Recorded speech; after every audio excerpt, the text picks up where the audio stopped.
Namo tassa bhagavato arahato samma sambuddhassa. Namo tassa bhagavato arahato samma sambuddhassa.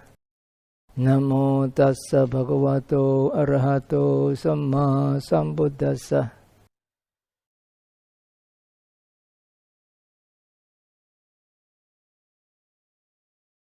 Good morning, everyone. Good to see so many of you here after a couple of years of absence from UBV. And I'm so glad to be here again to share with you my latest findings on the 4 Satipaṭṭhānas according to the Satipaṭṭhāna Saṃyutta and Ānāpānassati Sutta. This actually came from my Cittānupassanā Sutta study with meditation workshop that was held online some time ago. And in the process of conducting that workshop, it gave me some new insight, not only about Cittānupassanā, but about all the 4 Satipaṭṭhānas. Way back in 2012, I started the Satipaṭṭhāna Sutta study with meditation workshop, and it was held nationwide, including Singapore. And in that workshop, I actually pointed out that there are questions to be answered regarding the content of the Satipaṭṭhāna Sutta that can be found in Digha Nikaya 22 and Majjhima Nikaya number 10. I also presented to you the various Satipaṭṭhāna materials that were available, that were collected from different Buddhist schools and traditions. And we found that there were some similarities and some differences. In fact, at the end of that 4-day workshop, I presented a table to show the common features that were present in all different traditions, including our Pāli tradition. And we came up with a general principle that if something occurs similarly in all different traditions and schools, then there's a higher possibility that this could be the actual words of the Buddha. If there are differences, then it's questionable.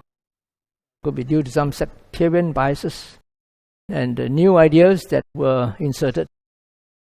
However, through these years since I conducted that workshop, I've still been continuing to do my research. It is a lifelong process, learning the suttas and understanding how to put them into practice.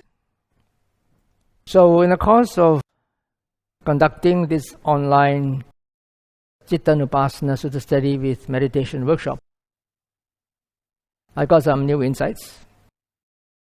And so that's what I'm going to share with you today. And I'm going to give you an overview of what we will be covering today. First of all, I would like to start off with Sālā Sutta, which is found in the Satipaṭṭhāna Saṃyutta, SM 47.4. I will explain more about the sutta later. Is what senior monks should tell their junior monks on those who are newly ordained to do regarding their practice and the Satipaṭṭhānas. Then I will go on to the translation of key Pāli terms that were used in that sutta. And I will introduce the 3 general principles of the Satipaṭṭhānas, which I have already covered in the Cittānupassanā workshop, and I think those of you who had participated would find this as a refresher. And those of you who haven't or have forgotten, then it is time for you to look at it again. Then I will give a critique of the Satipaṭṭhāna Suttas that are found in DN 22 and MN 10. And finally, I will give a presentation on the four Satipaṭṭhānas according to the Satipaṭṭhāna Saṃyutta and Ānāpānassati Sutta in the Majjhima Nikāya, MN 118. So for Sālā Sutta, let's read the sutta. Bhikkhus, those bhikkhus who are newly ordained, not long gone forth, recently come to the Dhamma and discipline, should be exalted, settled and established by you in the development of the four establishments of mindfulness. What for? Come, friends, dwell repeatedly observing the body in the body, which is my translation of Kāyānupassanā. Ardent, clearly aware. Clearly aware is again my translation of Samajjhana. Unified, ekodi bhuta, with clarity of mind.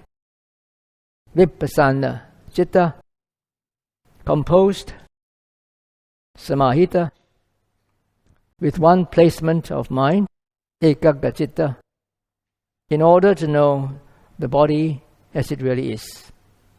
And he goes on to repeat the same thing for Vedanānupassanā, Cittānupassanā and Dhammānupassanā. So let's look at some of these terms that were used in this sutta.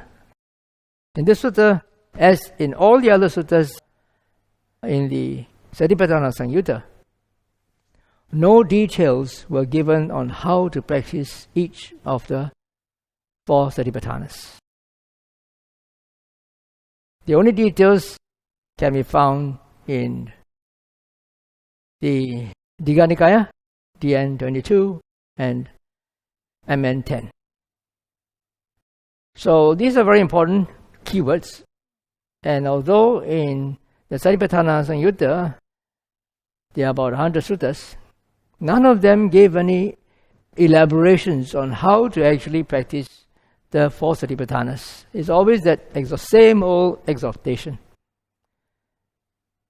So when we exhort the new monks to develop the four establishments of mindfulness, how do they go about doing it? Okay? And so in that Sālā Sutta, which you saw just now, we have this Kāyānupassanā, which is one form of Kāyānupassanā. Kāyānupassanā means, like I translate here, Kāya, it means body, and Anupassana means repeated observation. Anu means repeated, Passana means observation. You might be familiar with the word Passana because we have Vipassana, which is distinct observation or distinct seeing.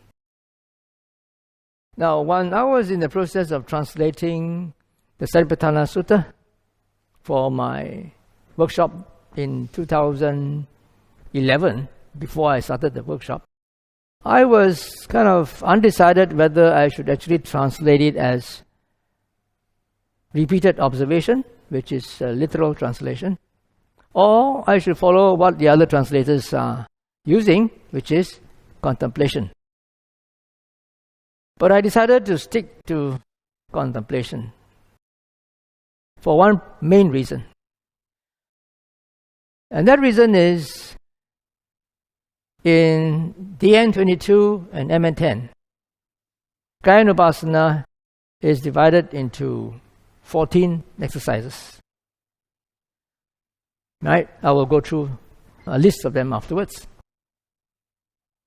And some of these exercises are not just mere observation. Some of these exercises, like 32 parts of the body, actually involves imagination and reflection. Even the last part about 9 charnel ground contemplations they are also imagination. The Buddha says, imagine that you see the corpse that has been discarded in the charnel ground in various stages of decay. Not necessarily you having to go there, but you have seen it somewhere before and you recall to your memory. And after you imagine that, then you try to put yourself in the same shoes. I'm also of this nature. One day also I will die. I'm not gone beyond this. So this is not just repeated observation, is it? It is more than observing. It is contemplating. It is reflecting. It is imagining. So I guess, I have to stick to the word contemplation because contemplation is wider. It includes observation as well as imagination and thinking and reflecting. So I stuck to the word contemplation. But through these years, I have always been very, you could say, doubtful about the accuracy of this translation of Kāyānupassanā as contemplation of the body. And in my recent Cittānupassanā workshop, I came to the conclusion that actually it should be repeated observation and not contemplation. We will come to that later in more detail. So here also there's another very important word, sampajana. Sang means properly, pa means in various ways, and jhana means knowing. So if you know something properly in various ways, I would say that's clear awareness. You're clearly aware of what's happening. I also deliberately use the word awareness in order to distinguish sampajana from sati.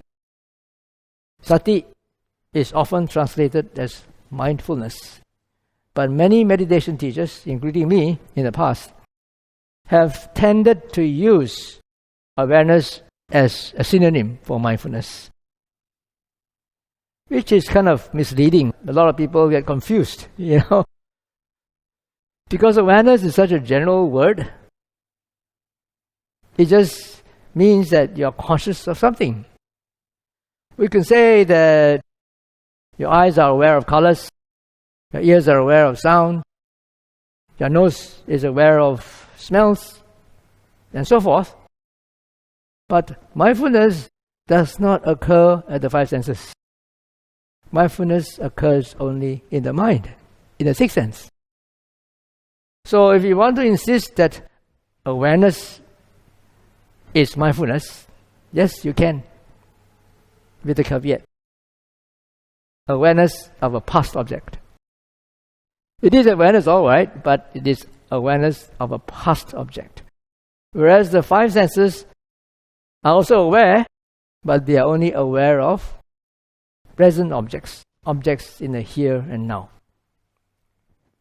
And then awareness can also be applied to time-freed objects or objects of the future, because it's basically being conscious of something, whether it's the past, present, or future, or time-freed. Okay, so it can also be applied to clear awareness, which is actually more than just mindfulness. It also involves wisdom, because when you clearly and you properly know something in various ways, that implies that you have some sort of wisdom, because you can see how things connect with one another. And then there's another word that's called samahita, which is past participle of the word samadhi. Samadhi is a noun. Samahita is a past participle. Samadhiyati is the verb. So sam here means properly, and a means bring, and hita being a participle means place. So samahita means that the mind has been properly brought and placed as desired without being distracted by extraneous thoughts, feelings, and perceptions. So instead of using the word concentrated, I prefer to use the word composed. Admittedly, both are not really very accurate. In fact, during my Satipaṭṭhāna workshop, way back in 2012, I created a new word called compo focus. It's a combination of being composed and being focused. But it was quite a mouthful, so I didn't really use it much. So I just stuck to composure for samadhi instead of concentration. But the main point is that it is the ability of the mind to be able to be brought and placed in whatever object that it wants to, without being distracted by extraneous thoughts, feelings, and perceptions. So that object could be a single object, or it could be multiple objects. For instance, when you are doing focused mindfulness practice, like watching your breath, then you focus on just one thing. On the other hand, if you are doing opened mindfulness practice, then you are mindful of many things happening at all your senses, and yet you are not distracted by extraneous thoughts, feelings, and perceptions about them. That is also a form of samadhi. When you use the word concentration, it seems to suggest that you must be focused in one point, but not necessarily so. You can still be composed when you are attending to many different objects, happening one after another. Then the word Aggacitta is also another problem. This has often been translated as one-pointedness of mind. Well, Agga means one. Agga could mean a point or the peak of a mountain or a hill, or it could also mean a place. So I prefer to translate it as one placement of mind rather than one pointedness of mind. In fact, if you can read Mandarin, you can see the Chinese character here. Here, what does it say?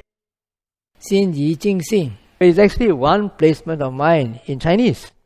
Only the English, they translated it as one pointedness of mind. If you're not a Buddhist, you wouldn't know what that means. Well, if you say one placement of mind also, if you're not a Buddhist, you wouldn't know what it is anyway. Okay, so now, since, as I pointed out earlier, in the Satipaṭṭhāna Saṃyutta,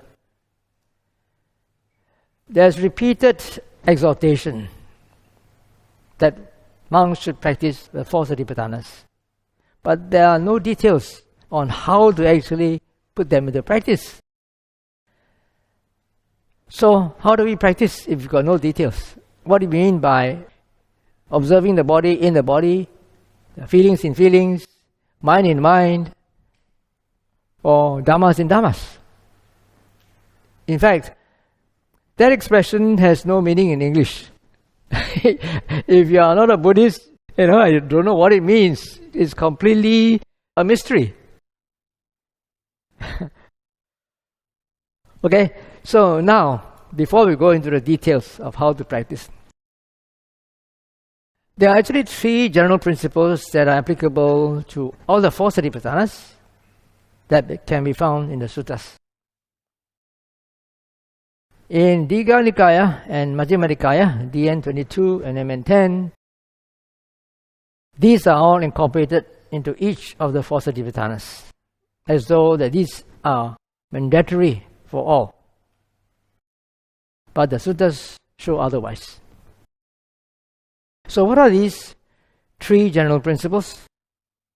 The first one is that one should dwell repeatedly observing the body in the body and so forth, ardent, clearly aware and mindful. Having abandoned or having suppressed or disciplined covetousness and displeasure in regard to the world. So this is a common thing that occurs everywhere throughout the Suttas. In places where the 4 Satipaṭṭhānas are described. Sometimes they don't describe that, they just ask you to practice the 4 Satipaṭṭhānas. But if there is any more detailed or elaborate description, it is followed by this. And then you have another one, which is also very puzzling and very controversial among practitioners and teachers of Vipassana these days, of the 4 Satipaṭṭhānas.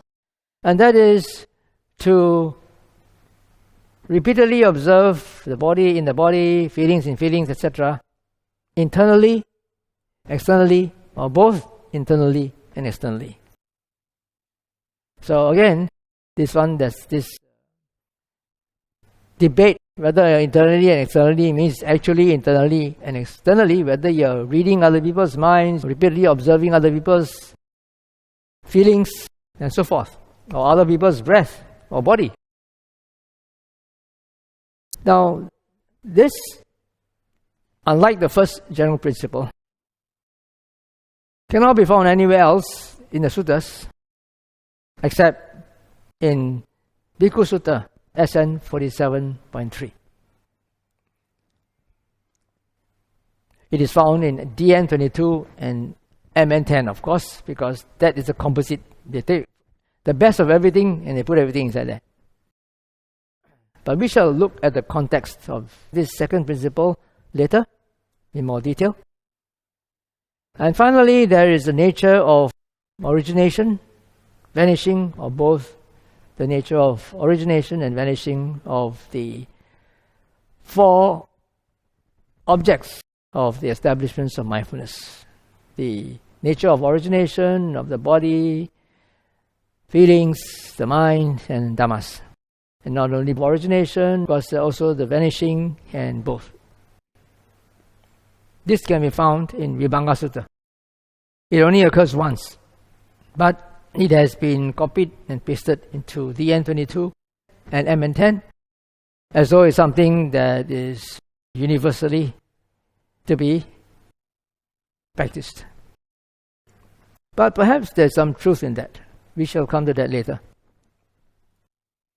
Now I want to give a critique of the Satipaṭṭhāna Suttas that can be found in DN22 and MN10. So in this composite, we have the 3 general principles that I talked about earlier, plus Kāyānupassanā, which has 14 exercises. Then we have Vedanānupassanā with 6 types of Vedana. Then we have Cittānupassanā with 8 pairs of mental states. And finally, we have Dhammānupassanā. There are 5 sets of so-called Dhammas. And then we have the etc. So I will go through each of them, just give you the list. I'm not going into detail because we wouldn't have the time to do that. So in Kāyānupassanā, we have 14 exercises. The first one is breathing. The second is postures. The third is clear awareness. Fourth is 32 parts of the body. The fifth refers to the 4 elements. And the last 9 are the corpses in the charnel ground. Okay, so I will go through each of them and I will tell you why I find them acceptable or not acceptable. As for breathing, this is actually a copy and paste from Ānāpānassati Sutta, the first tetrad of Ānāpānassati Sutta. Okay, we will talk about Ānāpānassati Sutta afterwards. Hopefully I've got time. We seem to have a lot of things on our plate. So since it's found in Ānāpānassati Sutta, well, I cannot reject it. I would say it's acceptable. Because in Ānāpānassati Sutta, the Buddha says that when one is practicing Ānāpānassati properly, then one is also practicing the 4 Satipaṭṭhānas and also developing the 7 factors of enlightenment to fulfillment. So cannot argue with the Buddha. Then postures also. Well, because postures are about whether you are standing or walking or sitting, and you are repeatedly observing that in terms of how you feel it or experience it. So I would say that it tallies with the word repeated observation.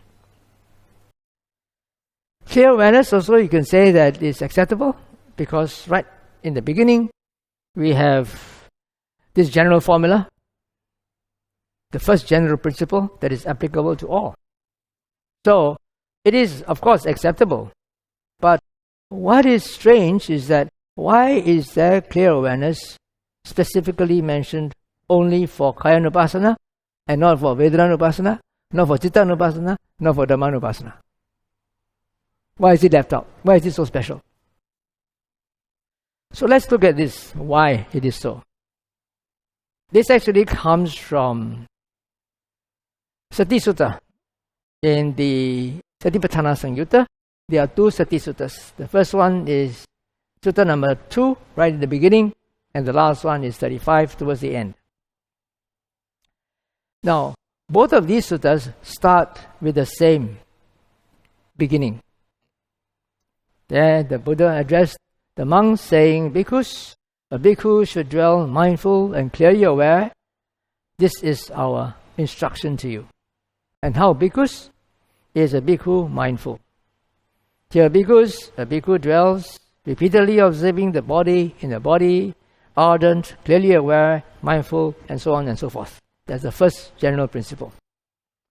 And then he goes on to ask, and how bhikkhus does a bhikkhu exercise clear awareness? Then the similarity for these two suttas stops here. After that, let's go into a fork. The first Sati Sutta talks about when to be clearly aware. And if you look at this list, it means throughout your wakeful hours. There's no activity that can be excluded. Even when you are sleeping, going, standing, sitting, being wakeful, speaking, and so forth. Alright? But then, when it comes to Sutta number 35, it is talking about what to be aware of. First one is when to be aware. Right? When you're doing all these things, you're supposed to be aware. Then this Sutta number 35 tells you what to be clearly aware of.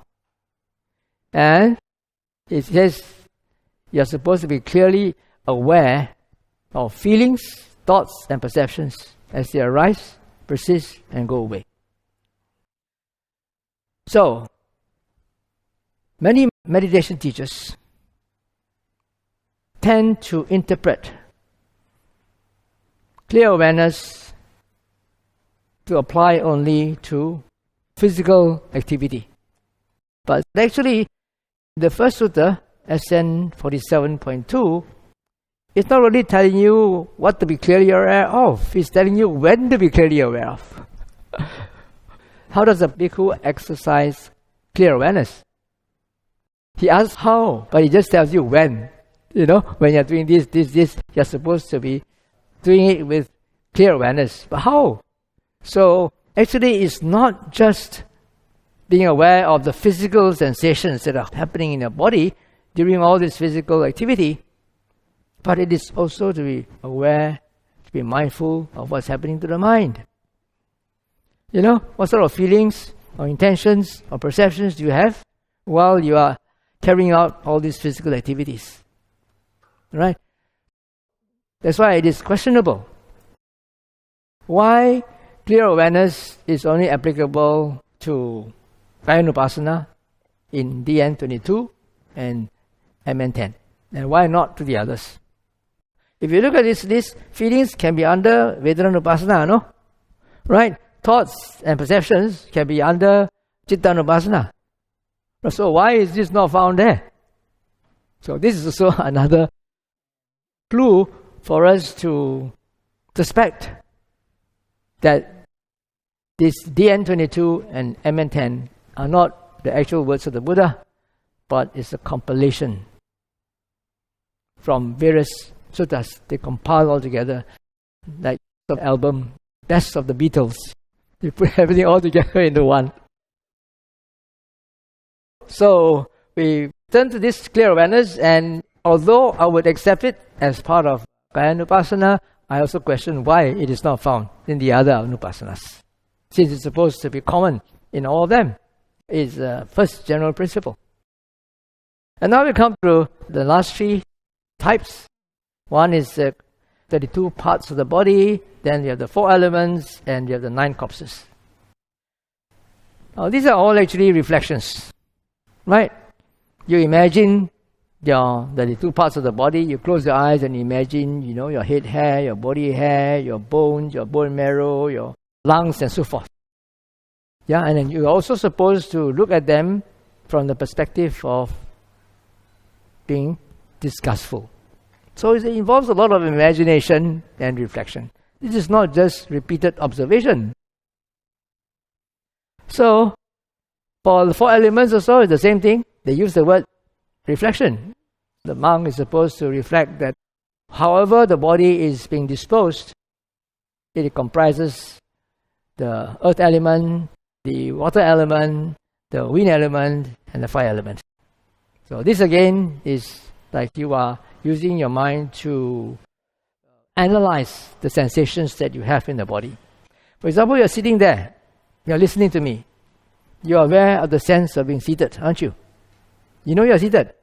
But then, if you want to really look closely and you analyze them, then you have to see, which one is earth element, which one is fire element, which one is wind element, right? So there is another analysis going on. It's not just mere observation.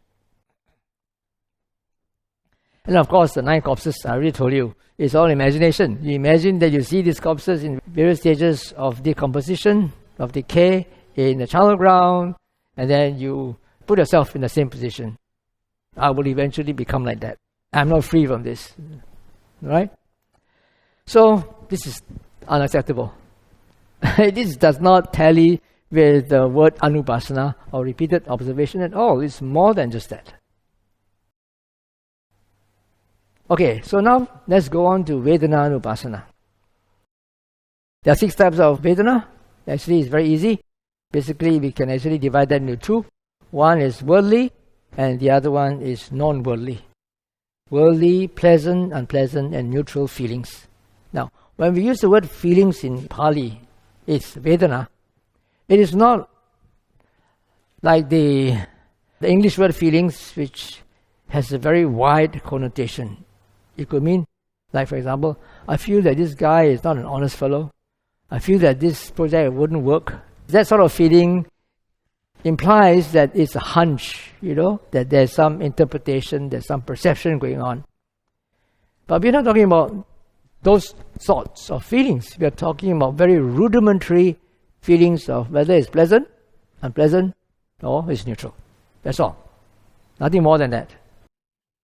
So this is in relation to worldly, which means the 5 sense pleasures.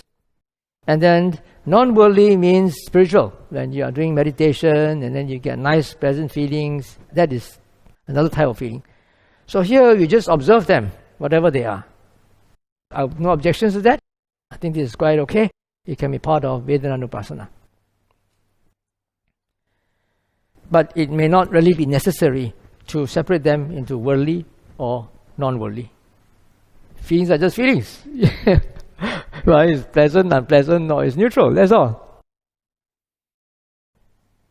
And then we have Cittānupassanā. There are 8 pairs of exercises. One is with lust and without lust, with or without hate, with or without delusion.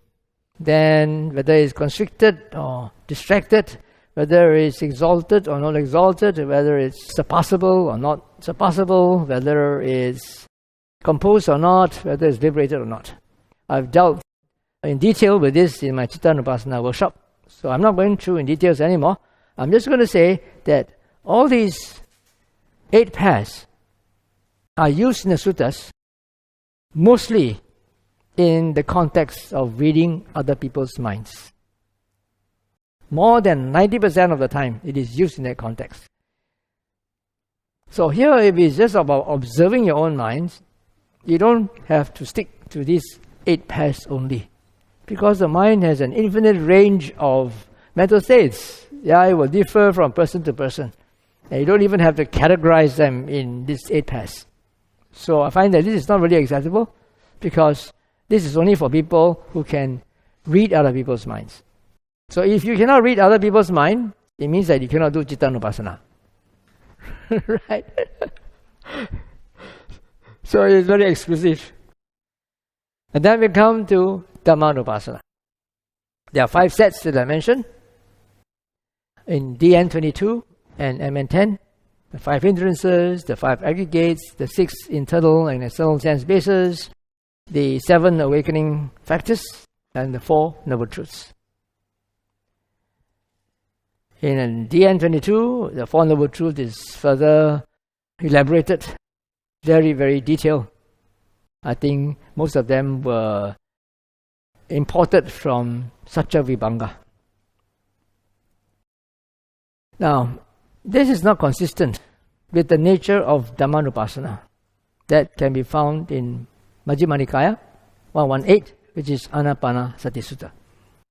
So I can't explain to you now. I will have to explain that Ānāpānassati Sutta to you first, and then we will tie it up afterwards.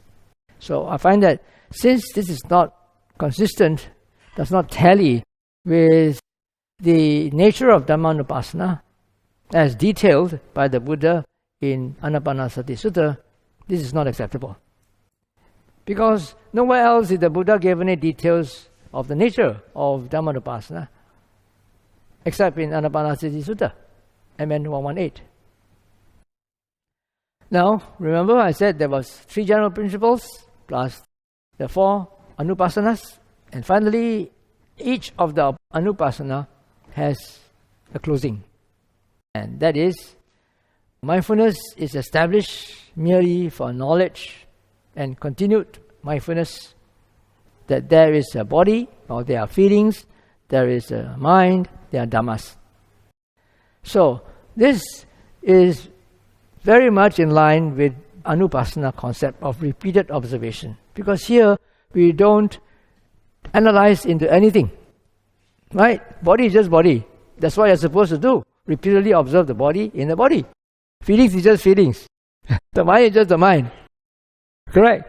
Dhammas are just dhammas. But the problem is, what are dhammas? So I would accept this. And so now let's go on to the 4 Satipaṭṭhānas according to the Satipaṭṭhāna Saṃyutta and Ānāpānassati Sutta, MN 118. So, Ānāpānassati Sutta, MN 118, shows us the nature of all the 4 Anupassanas. And then Bhikkhu Sutta, SN 47.3, shows us the origin and context of the 2nd general principle. Then we come to Vibhaṅga Sutta, which shows the origin and context of the 3rd general principle. The 2nd general principle is that one should repeatedly observe the body or feelings or the mind or dhammas internally, externally, or both internally and externally. That's the 2nd general principle. The 3rd principle is repeatedly observing the nature of origination, the nature of vanishing, or the nature of origination and vanishing. The Vibhaṅga Sutta is where it originates from. That's the only place in the Suttas, with the exception of DN 22 and MN 10, of course, where the Buddha gave these instructions. And finally, we have Samudaya Sutta, SN 47.42 or 43, depending on which translation you're using. This one shows the nature of the 3rd general principle, what is meant by the nature of origination, what is meant by the nature of vanishing. So we'll go through each of them.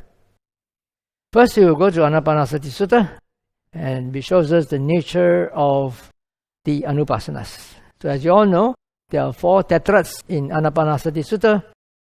The first one is Kāyānupassanā, which is supposed to be Kāyānupassanā while you are practicing it, which is you are aware of a long breath, aware of a short breath. Now the word aware here is a translation of the word pajanati, not sati, Although it's called Ānāpānassati, but the Buddha used the word sati only once at the beginning. He says, well, the monk should be in a forest or the foot of a tree or in an empty building, and then he should sit cross-legged with his back straight, with his mindfulness established in front of him, and ever mindful, he breathes in, ever mindful, he breathes out. That's all. After that, no more sati already. The rest are all pajanati, pajanati, pajanati, all the way. So he's aware. You're aware of a long breath, you're aware of a short breath. Now from here onwards, experiencing the whole body is no longer pajanati. Now you're training yourself to experience the whole body. You train yourself to tranquilize the kaya sankhara. Now, this might be questionable.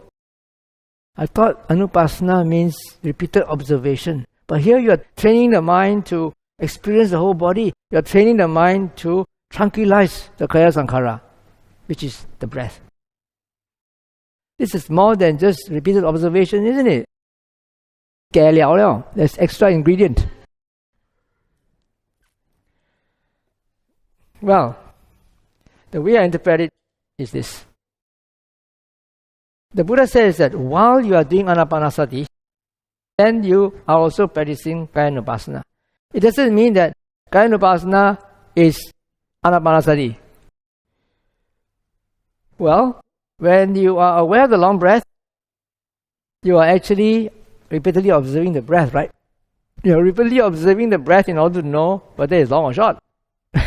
When you want to experience the whole body, also you need to be aware of the body. You need to repeatedly observe the body, what is happening to your body. Not just your breath, what is happening to your whole body while you are breathing in and breathing out. And then finally, tranquilizing the kaya sankhara, which is the breath. You are training yourself to tranquilize the breath, which means that you have to repeatedly observe the breath to see whether it's been tranquilized or not. Right? So, this is Kāyānupassanā because you are repeatedly observing the breath. If you are doing more than that, if you are training yourself to experience the whole body, training the mind to tranquilize the breath, then that is Ānāpānassati. That is not Kāyānupassanā. You know what I mean? You observe in order to train. Okay, so the first part is Kāyānupassanā. The second part is Ānāpāna. So now we go on to Vedanānupassanā. Vedanānupassanā is supposed to be the second tetrad.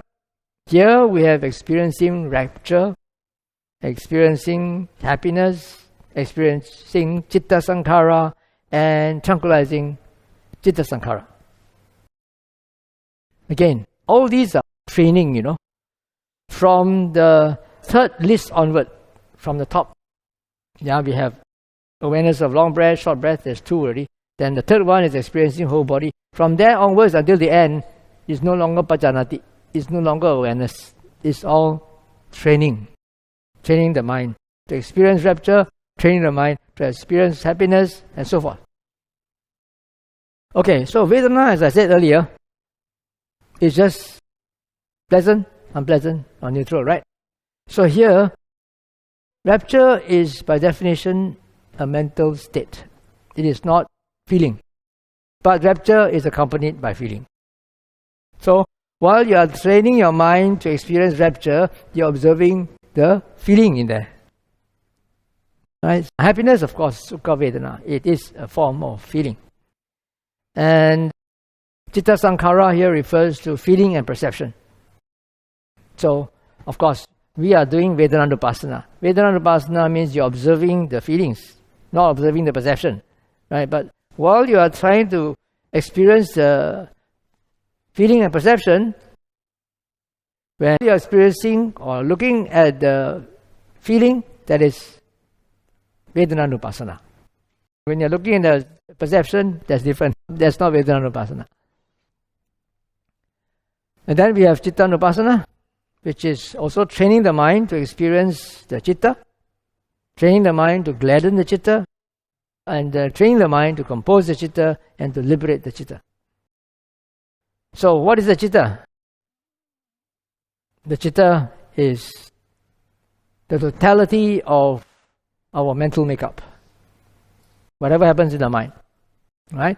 So when you're experiencing the citta, means you're looking at what's happening in the mind. There are good qualities, there are bad qualities, There are also wholesome qualities that need to be developed, like for example, your initial application, your applied application, your composure, to be liberated from lower forms of wholesome states to higher forms of wholesome states. So all this while, you are repeatedly observing the citta.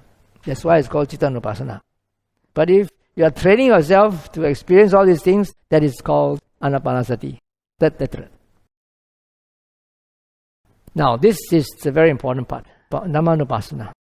Here, Dhammānupassanā is repeatedly observing impermanence, repeatedly observing fading away, repeatedly observing cessation, repeatedly observing relinquishment. Now, here the word Anupassana is used, although there is training. You train your mind to repeatedly observe impermanence and so forth. So when you look at this Dhammānupassana, it seems that the Dhamma that the Buddha is referring to are not the five aggregates, the five hindrances, the six internal and external bases, and so forth. They are referring to perspectives of how you look at things. Right? You look at things in terms of impermanence, you look at things in terms of fading away, cessation, looking at the behavior of these things rather than to categorize them. So that is the nature of Dhammānupassana. It is not to be categorized into the five sets that we have in MN 10 and DN 22. And also, another important thing is that although each of the three earlier Anupassanas have their own respective objects, right? You only repeatedly observe the body in the body. You repeatedly observe feelings in feelings. You repeatedly observe citta in the citta, only in relation to the citta. Dhamma, you repeatedly observe Dhamma in the Dhamma. But this Dhamma includes all of them. You can see impermanence in your body. You can see impermanence in your feelings. You can see impermanence in your mental states, can't you? Right? So that's why this one is like it's inclusive of all of them. The rest, Kāyānupassanā, Vedanānupassanā, and Cittānupassanā are very special. They are specialized. Yeah, specialized task. And so now the question is, I ask this now, why is it that only the first tetrad of the Ānāpānassati Sutta is found in DN 22 and MN 10 as the first exercise in Kāyānupassanā? Why did they not include the other three tetrads in the respective Anupassanas? So I think I have an answer. Because, in fact, even the first tetrad, only the first two are repeated observation. We're talking about training yourself to experience the whole body. That training, as I mentioned earlier, is Ānāpānassati. It's not Kāyānupassanā. Why not? It is looking at it in order to experience that is Kāyānupassanā. So I guess it's more difficult to explain this in respect to Vedanānupassanā. It's easier to say that, oh, there are pleasant and unpleasant and neutral feelings which are worldly and not worldly. That one is very obvious. This one, you are training the mind to experience the rapture, happiness, and citta sankhara and all that. It's a bit more complicated. That's why they didn't put this in.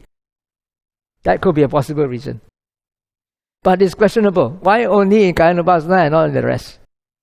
That's why I find it, although it is considered as part of Kāyānupassanā in Ānāpānassati Sutta, we must differentiate the repeated observation from the training. Okay? So that's why it's questionable. And now let's go on to Bhikkhu Sutta. Let's read the Bhikkhu Sutta. This Bhikkhu Sutta is about one particular bhikkhu. Then a certain bhikkhu approached the Blessed One, paid homage to him, sat out to one side and said to him, Bhante, it would be good if the Blessed One would teach me the Dhamma in brief, so that, having heard the Dhamma from the Blessed One, I might dwell alone, withdrawn, diligent, ardent, and resolute. And as you can see here, you can read here, the Buddha was a bit grumpy. It's my only perception. Of course, he wouldn't be grumpy. From my reading this, it says, it's like the Buddha is complaining, some people ask me to give them Dhamma talk. After I give Dhamma talk to them, instead of practicing, they keep on following me. In essence, that's what he's trying to say.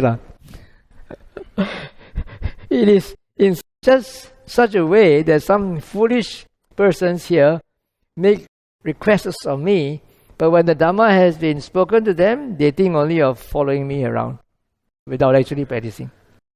But then the Bhikkhu persisted and said, let the Blessed One teach me the Dhamma in brief, let the Fortunate One teach me the Dhamma in brief, then perhaps I may understand the meaning of the Blessed One's statement, perhaps I may become an heir of the Blessed One's statement. And so the Buddha says, okay, in that case, what should you do? First of all, purify the very starting point of wholesome states, which is your sila. Right? Establish yourself in the sila, straighten your view, and then practice the 4 Satipaṭṭhānas in 3 ways. Now, this is not the only sutta where the Buddha asked the monk to establish himself in sila first before practicing the 4 Satipaṭṭhānas. In the Satipaṭṭhāna Saṃyutta, there are also a few other suttas where the Buddha used this similar thing, but he didn't use the word sila, he would use the word patimokha, or he would use the word sucharita, free yourself from the unwholesome deeds, and then after that only do the Satipaṭṭhāna. And so, the Buddha says that, okay, after having purified your virtue and straightened your views, then based on your virtue, then you should practice or develop the 4 Satipaṭṭhānas in 3 ways. And so here that's where he talks about the 4 Satipaṭṭhānas, giving the basic general principle. And then he talks about doing it internally, externally, or both internally and externally. This was given to a single bhikkhu, not to all bhikkhus. As you all know, the Buddha has this special ability to know the inclinations and talents of the person he's speaking to. So perhaps the Buddha knew that this monk had the predisposition to develop psychic powers to be able to read other people's minds. That's why he gave him these specific instructions. This instruction was not given to all monks, only to one particular monk, perhaps based on his personal individual capabilities. Right? So bear this in mind. This can be very liberating, very free, right? Now I don't have to do internally and externally. I don't have to try to figure out what other people are thinking or what people are feeling. So he repeats this for all of them, and then he finally says that when you have done this, you have based yourself, you have polished your sila, you have based yourself on the sila, and then you have developed 4 Satipaṭṭhānas in 3 ways, like I said, then later on, the wholesome states will only increase, will only grow, and not decline. And now we go on to Vibhaṅga Sutta, which shows us the origin of the context of the 3rd general principle, which is about the origination and vanishing. So in Vibhaṅga Sutta, SN 47.40, the Buddha told all the monks, not just one monk, he says that I will teach you the establishment of mindfulness, the development of the establishment of mindfulness, and the way leading to the development of the establishment of mindfulness. And here that's where there is a difference. You can see that there is a difference between the 4 establishments of mindfulness and then the development of the 4 establishments of mindfulness, and the 3rd part is the way leading to the development of mindfulness. So, what are the 4 Satipaṭṭhānas? The 4 Satipaṭṭhānas are just the first general principle plus each of the Ānāpānassati.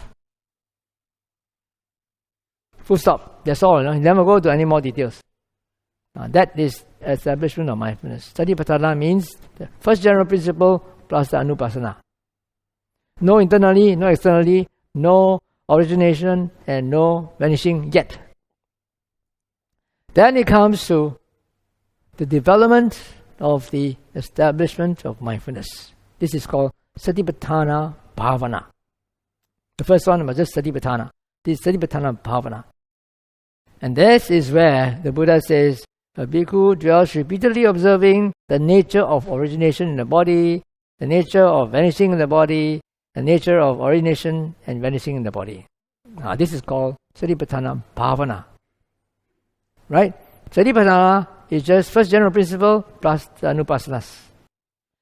The Satipaṭṭhāna Bhavana is Satipaṭṭhāna plus repeatedly observing the origination or vanishing or both origination and vanishing of the respective object of the Anupassana.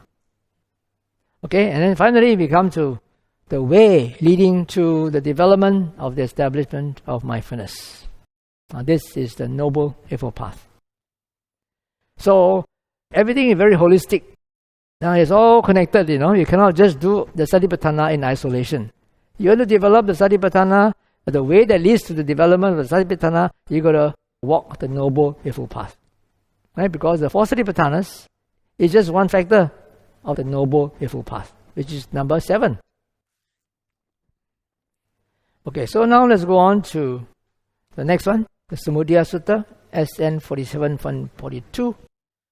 This shows the nature of the third general principle, which is repeatedly observing the nature of origination or vanishing or both origination and vanishing of the respective object of the Anupassanas.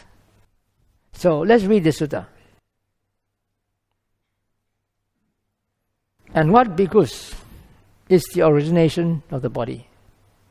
With the origination of nutriment, there is the origination of the body. With the cessation of nutriment, there is the passing away of the body. This is very obvious. If you eat, then you have strength. If you don't eat, then you don't have strength. Right or not? Then we go on to the next one. What is the origination of feeling? With the origination of contact, there is the origination of feeling. With the cessation of contact, there is a passing away of feeling. Now, contact is a translation of the Pāli word phassa. But we will talk about it afterwards in more detail. Contact means seeing, hearing, smelling, tasting, and feeling with the body and cognizing with the mind. That is called contact. Because it is the coming together of three things, which is the sense base, the sense object, and sense consciousness. With sense consciousness alone, you cannot see, you cannot hear, you cannot smell, you cannot taste, you cannot feel anything. You must have the other two as well. Let us go into what is the origination of the citta. With the origination of name and form, there is the origination of the mind. With the cessation of name and form, there is the passing away of mind. How do you understand this? So, I'm going to review. I did this in a Sankhara workshop. Many of you would have forgotten all about it, I guess. We saw that in the Sankhara workshop that the suttas and the commentaries have two slightly different interpretations of what is meant by nama and rupa. In the sutta, nama refers to 5 things, which are feeling, sanya, volition, phassa, and attention. And then rupa, of course, is same for both of them. It refers to the 4 elements plus a derivative of the 4 elements. For example, you see colors, you hear sound, you smell smells. These are not the 4 elements. These are derivatives. These are derived from the 4 elements. You can't see hardness, you can't hear the fire element, right? You can only feel with the body. But sound is a derivative from the 4 elements. And then the commentary, on the other hand, they look at name in nama as feeling, sanya, sankhara, and consciousness. In short, the 4 aggregates: feeling, sanya, or perception, and sankhara, or volitional formations, and consciousness. So it's quite different from the sutta definition of nama. Rupa is the same. You see here, the difference is that in the commentary, consciousness is mentioned as part of nama, Whereas in a sutta, we have phassa and attention. Why is this so? Because the definition of nama rupa or nama given in the suttas was given in the context of the dependent origination. So what was before nama rupa? Vijnana, consciousness. So consciousness is the condition for nama rupa. You cannot put consciousness back inside nama rupa, right? So that's why consciousness is not in there. But yet there is another sutta, Āyasmā Aggacitta was in there. He was talking about this relationship between consciousness and namarupa. It's like two blades of grass leaning on one another. They are interdependent. Consciousness depends on namarupa, namarupa depends on consciousness.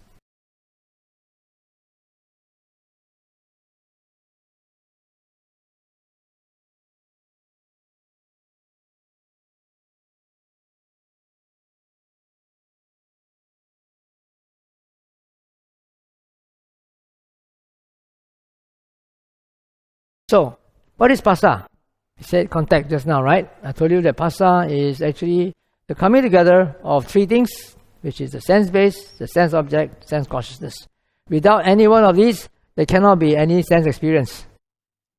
Right? You cannot see, you cannot hear, you cannot smell without all these three. All these three must be there. If you don't have a healthy, working sense base, and people who are born blind, there's no eye consciousness. It cannot arise. Even though they are eye objects all over the place, but you can't see. Okay? Okay, then what is the citta? Since we are talking about Cittānupassanā, right? Now, the citta used in the suttas can be rather complicated. It depends on what context it is being used. But if we use the Abhidhammic definition, is easier to understand. Citta here refers to the totality of our mental makeup, which means we have consciousness as well as the other three aggregates. I have a modern analogy for this. It's like you have a glass of pure distilled water. That distilled water is likened to consciousness because it's just an insipid liquid, a solvent, for something. And that is the same for the consciousness. Consciousness is also very insipid. It is just a very rudimentary ability of the mind to cognize, be aware of something. Consciousness is not able to recognize. Consciousness is not able to intend. Consciousness does not feel. Consciousness only cognizes. Alright? So, when you say the mind thinks, the mind cognizes, the mind feels, it is because of the other mental aggregates that are present in it. So, when you put different droplets of dye into this glass of water, then the colors will change according to the dye that you put in and their concentration, isn't it? Right? So it's the same. So our cittas keep on changing depending on the permutations of the different mental states in there. So the citta is the totality of our mental experience. Consciousness is just a very, very rudimentary ability of the mind to be aware and cognize. So mindfulness is not in vijnana, Mindfulness is also a separate mental state, and it cannot be Vedana, it cannot be Sanya, so it must be Sankhara. It is something which is willful, which is intentional. Whereas Sanya and Vedana are unintentional, they are spontaneous. Okay, so now let's look and see how name and form originates the mind. Why is name and form the origination of the mind? Okay, so we look at this list. Now, your mind, your mental state, how you respond to what's happening around you will depend on this Dhamma Rupa, right? Because there's a Rupa, there's an object, and your eye sees it. Then there is something in the mental state in your mind that is able to recognize it, perceive it, and because of that, there is some mental behavior. Right or not? And that also will depend on whether you're a feeling person or whether you're a thinking person. If you're a feeler, your emotions will predominate and that will influence your mental state, the way you respond. If you're a thinker, the thoughts will influence the way you respond. Yeah, some people who are more emotive or emotional in character, they react with emotion first and then they think later.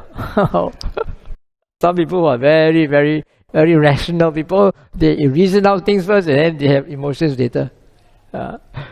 So these interact. Your feeling and your asanya, your perception and your thinking will interact with one another in order to produce a citta.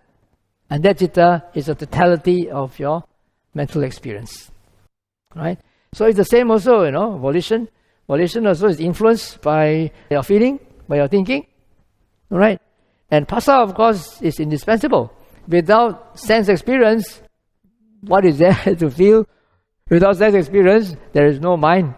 The mind doesn't have to do anything. It doesn't respond to anything. Okay? And also attention.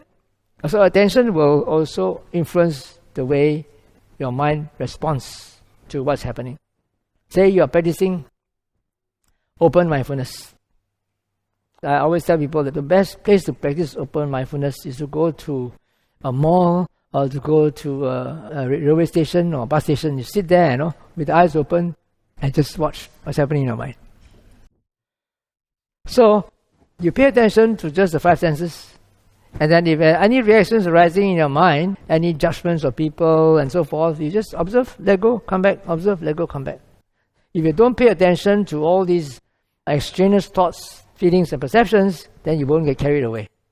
Correct? So it's how you pay attention that will also influence your mind state. So all these are influencing the mind. That's how the mind originates. From this, Dhamma-rupa originates the mind. Okay, so now we go on to why attention is the origination of phenomena, of Dhamma. What is Dhamma? Dhamma in Dhammānupassanā means, like I said earlier, perspectives of looking at things. Impermanence, cessation, relinquishment, fading away. So, for example, people who practice open mindfulness, I tell them, when you practice open mindfulness and you really practice Ada anchor, accept all things, don't reject, don't follow, nor ignore them. Acknowledge them and anchor yourself to the five senses. If you follow that strictly, even if your mind is very restless, okay, we all think of this and that and that and that, if you are really able to accept, you don't reject, then your mind has a chance to verify the three characteristics. You can see, anicca, right? It's changing all the time. Dukkha, right? I don't want this, but it's still happening, and I want to be peaceful and calm, but this is still happening without anybody in control. That's anatta. But most yogis don't see that because they don't pay attention to that. Instead, they are trying to fight with their mind, say, shut up lah, I want to meditate lah, keep quiet lah, I want to have peace lah. So if you don't pay attention, you won't see. The Dhamma won't arise. Also, there are yogis who are trained, for example, to watch a primary object, like the rising and falling of the abdomen. So they stay there and they watch the rising and falling, the beginning, the middle and the end. You can see that, into breaking up to small pieces. And then they just keep on seeing that, and then they feel very peaceful and calm. But they don't incline their mind to understand cause, condition and effect.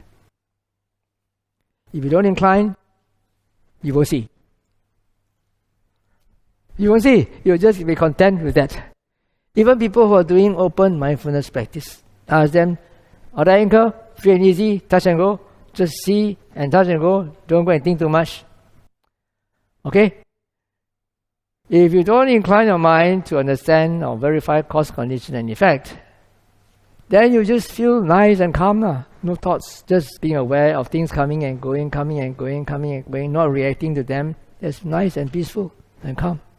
But no insight, because you did not pay attention. You did not incline your mind to do that. Now this is not just from me, it comes from the sutta also.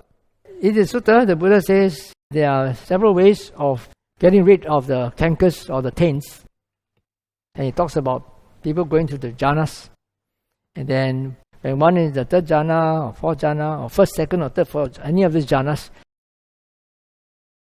then he Samanupassati. He properly and repeatedly observes the things that are included in the 5 aggregates. If you are doing the jhanas, the things that are included in the 5 aggregates. If you are doing the arupas, the things that are included in the 4 aggregates, because no more rupa there. So here still got rupa, so anything involved with that, you look at it as anicca, dukkha, as a void, as a disease, as not me, anatta. So that is the Samanupassana, that is properly and repeatedly observing. And then after that, he inclines the mind to Nibbana. Inclines the mind to Nibbana, which is the cessation of all sankharas, and so forth, the ending of craving. And so he inclines the mind to that. Inclines the mind doesn't mean that you decide, you just arouse a dish in your mind, and then you don't think about it, you come back to just Samanupassana. Just properly and repeatedly observing things in that way. Now I want you to read very carefully the next paragraph or the next passage. If he is firm in this, he attains the destruction of the taints. But if not, because of that delight in the Dhamma, then with the utter destruction of the 5 lower fetters, he becomes one of spontaneous birth, due to attain final Nibbana there. This means to say that even though he tries to incline his mind towards Nibbana, but if he is still attached to the pleasure of the Dhamma, which means the jhanas, if he still delights in the jhanas, he is still attached to the jhanas, then he will not become an arahant, but he will become an anagami. And then he will be reborn in the realm of the anagamis, Suddhavasa, where he will then finally attain liberation. Okay, so attention is the origination of phenomena. If you don't pay attention, you won't see impermanence, you won't see dukkha, you won't see relinquishment, you won't see fading away, you just get stuck there, nice, free and easy, touch and go, peaceful and calm.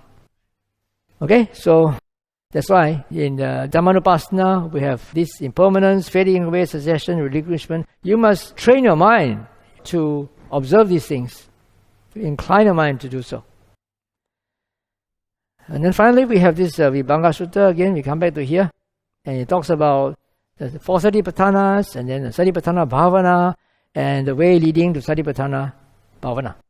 And that is the Noble Eightfold Path. What is in the Noble Eightfold Path? The first factor of the Noble Eightfold Path is right view. And what does right view entail? Belief in causality, personal verification of causality. Now, this law of cause and effect can be broken up into 3, which is the moral law of cause and effect, which is the law of karma. And then we have the law of cause and effect in relation to the body-mind. Then we have in relation to the 4 Noble Truths. The moral law of cause and effect is the law of karma. And for most of us, it is not verifiable. We only believe in karma, but we don't know exactly what karma we did in the past for us to enjoy or suffer the consequences right now.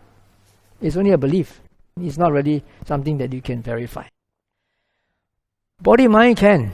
When you practice Vipassana, especially introspective mindfulness, you can see how your actions are influenced by your mental states. How your views, opinions, and all these things are products of causes and conditions. You can see that very clearly. So it is something which is verifiable. The 4 Noble Truths also is something that is verifiable. Although the 4 Noble Truths that was spoken about the Buddha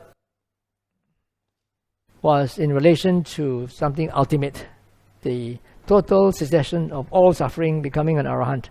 But it can also be applied to worldly situations.